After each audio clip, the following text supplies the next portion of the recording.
going to do The New York this Times again. also reporting that dozens of images of young were also released by the DOJ. Holy What the crap. survivors are demanding tonight. Here's Pierre Thomas. What do you mean? Tonight, fresh anguish for nearly 100 victims of sex offender Jeffrey Epstein after the Justice Department accidentally released their names and reportedly some of their images as well. Today, attorneys for victims million pages made public last week be taken down.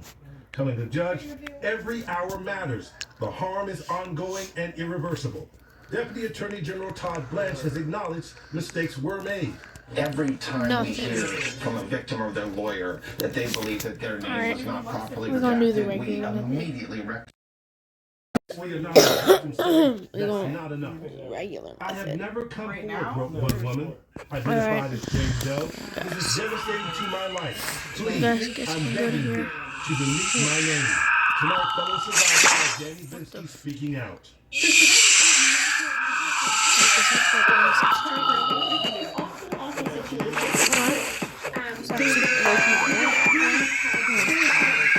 Coco Fanto Elefante. This has the 26 straight, guys. Dozens of nude images of young women If you don't- or if you possibly don't play teenagers Steel right now, before taking them down before when there's they were 26 alerted. straight is The really latest rare. DOJ release, which officials say Crap, is I the should last have done the one, method that I do. includes hundreds of mentions of President Trump. Guys, people are who was actually getting friends out with with Epstein this. for years before they had a falling Okay, out. come on. Most of those mentions in news articles. Don't breathe. Please don't breathe. Yes, yes, yes. And frankly, the DOJ, I think, should just say, Go, go, go. Yes, yes, yes, guys, yes. Justice Department has said they That found was a no good reason steal. to That charge was actually anyone kind else of with rare. crimes. But tonight, powerful men forced to explain why they apparently maintained communication with Epstein after he was convicted of sex crimes. Everyone Alright, from guys. Elon Okay, Musk come on, to Giants columnist Steve Fish to Alright. Trump's current Commerce Secretary Howard Dude, that Lutnick was low-key to Britain's rare. former Prince Andrew, who's pictured in these photos Wait, I leaning thought over a something young good wife with the lying on the 26 floor. straight. All the Oh, God. men say they have done nothing wrong and insist they knew nothing about Epstein's crimes. But tonight, UK Prime Minister Keir Starmer saying Andrew, who was stripped of his royal titles because of his entanglements with Epstein, to testify before Congress, saying Epstein victims have to be the first priority. Tonight, DOJ says it is taking down thousands of pages of documents that may have included names and pictures of victims. A judge has scheduled a conference hearing for Wednesday to discuss whether more can and should be done. David, the victims say this is all causing them even more pain. Straight. Pierre Thomas live in Washington tonight. Pierre, thank you. There was also breaking news at this hour from Minneapolis. The medical examiner now releasing the autopsy results of ICU nurse Alex Preddy, calling it a homicide. And tonight here, the new order from DHS that all officers wear body cameras in Minneapolis. There's also news tonight of that 5-year-old boy taken into custody, now allowed to return to Minneapolis, and ABC News was right there. Here's Matt Rivers. Tonight, the medical examiner releasing the autopsy report in the killing of ICU nurse Alex Preddy, finding the official manner of death was, quote, homicide, shot by federal agents, later dying in the emergency room. And late today, Homeland Security Secretary Kristi Noem announcing, effective immediately, we are deploying body cameras to every officer in the field in Minneapolis. It comes after images of 5-year-old Leon Conejo Ramos set off a national firestorm. The little boy standing in his driveway, wearing that blue bunny hat and Spider-Man backpack after returning home. Taken into custody, his father, Adrian, arrested. Tonight, both are back home after spending more than a week in a federal detention facility in Texas, facing deportation. A federal judge ordering their release Saturday. And now John Quinones joining Liam and his father. I gotta protect that thing with my life. life. Flight home in an ABC Los News Trios. exclusive. ¿Cómo está Liam? How is he doing? How's the Liam? Someone's gonna get him. Liam saying he's good. His father telling John Liam couldn't wait to see his mother and go back to school. He was afraid Oh, of no, having it just got nightmares, stolen, says, guys. adding he would tell me the police were chasing us. Oh my gosh. DHS says ICE did not target or arrest a child, claiming Strawberry. that when the agents went to arrest You the can still use father, that he, century, quote, though. fled on foot, Strawberry. abandoning his child, forcing agents to take care of Liam. John asking Liam's father about the government's claim. The government says you abandoned your son. Pues The only thing I did was yell, he says. I was walking a few feet ahead of Liam, trying to alert people who might come to help us. I would never abandon him. And David, tonight we know that Liam is back with his mother. Meanwhile, the family lawyer says Liam's father is here legally pursuing an asylum case. David? Matt Rivers in Minneapolis again tonight for us. Matt, thank you. We turn now to the verdict just a short time ago in the case of that husband and father in Virginia, accused of killing his wife so he could have a new life with his au-pair.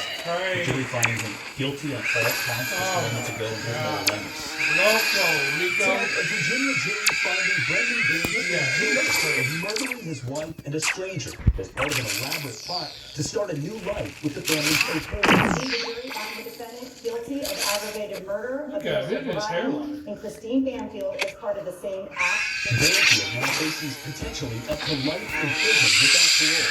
Prosecutors pointing to photographic and digital evidence alleging Brendan Banfield posed online as his wife, Christine, to lure a stranger, Joseph Ryan, to the family home for sex in February of 2023, instructing him to bring a knife and zip ties so that Banfield could frame the stranger. Prosecutors alleging it was the husband who then shot the stranger and stabbed his wife. I was a victim to see him stabbing her. The family's au pair, Juliana Perez Margulies, testifying as the prosecution's star witness, telling the jury Banfield told her he wanted to get rid of his wife. But Banfield later taking the stand in his own defense, claiming it was the stranger who killed his wife.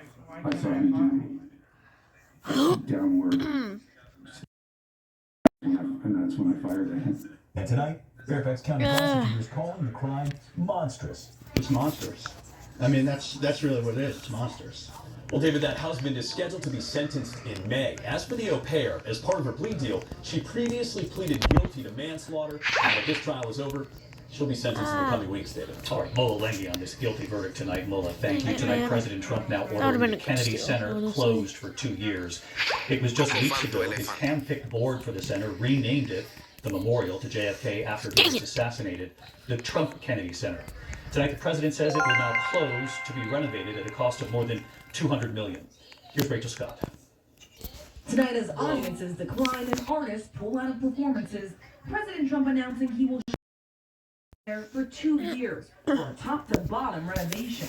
It's in very bad shape. It's run down. It's dilapidated. It's sort of dangerous. The Performing Arts Institution was conceived as a living memorial to President John F. Kennedy. Last year, President Trump declared himself as chairman, and about 6 weeks ago, the center's board, which he appointed, voted to rename it to the Trump Kennedy Center, a new sign going up the very next day. The president now saying the center will close in August for a $200 million makeover. I'm not ripping it out. I'll be using the steel. So we're using the structure. We're using some of the marble, and some of the marble comes down. But when it's open, it'll be brand new and really beautiful. President Trump made a similar pledge when he launched construction for his massive White House ballroom. He ultimately ended up tearing down the entire East Wing.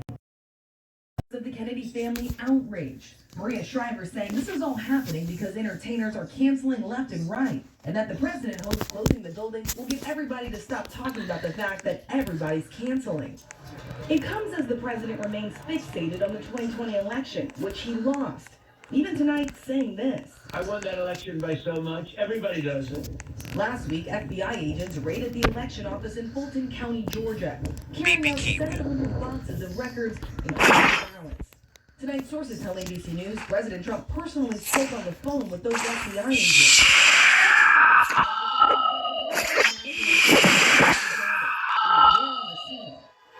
President Trump lost Georgia in 2020. President Joe Biden defeated him in the popular vote by more than 7 million.